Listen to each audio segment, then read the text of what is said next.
Hello. So खूप अ, खटाटोप करून नवऱ्याला दुबईला जाऊया असं कन्व्हिन्स करत होती. नवरा रेडी नव्हता बिकॉज एप्रिल मे महिन्यात दुबईला थोडंसं ह्युमिड असतं. सो टूर्सवाले सुद्धा सजेस्ट करतात की तिथे ह्युमिड टेम्परेचर आहे, गरम होत असतं तिथे बाहेर. वेदर जास्त हॉट असतं तिथे.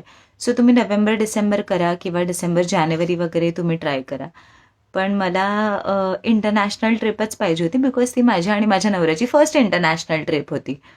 And I was very excited to go to Dubai. खूप कन्व्हिन्स केलं मी त्याला. बिचारा फायनली हो म्हणाला. हो, फायनली तो म्हणाला, पण दुसऱ्या दिवशी वर्ल्ड वॉर चालू झालं. आपण सगळेच आता दुबईची परिस्थिती बघतोय. सो अशा स्थितीमध्ये तिथे जाणं अजिबातच योग्य नाही आहे. माझ्या सगळ्या शॉपिंग ॲप्समध्ये मी ॲड टू कार्ट करून ठेवलेल्या गोष्टी आहेत. कपडे, ॲक्सेसरीज, बॅग्स, नवऱ्याची शॉपिंग.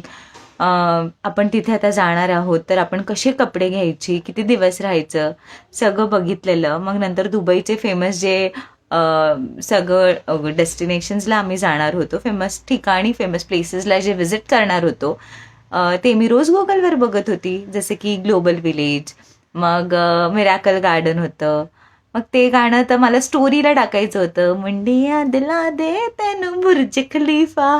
मग तेनू मेनू सगळं झालं. मला आता काही सुचत नाहीये. I was very excited to go to Dubai. सगळा प्लॅन माझा फ्लॉप झालेला आहे. एका साईडनी प्लॅन फ्लॉप झाला, पण तेच नवरा म्हणतोय की आपण नंतर जाऊया. So now the plan is dropped. आता आम्ही जाणार नाही आहोत दुबईला.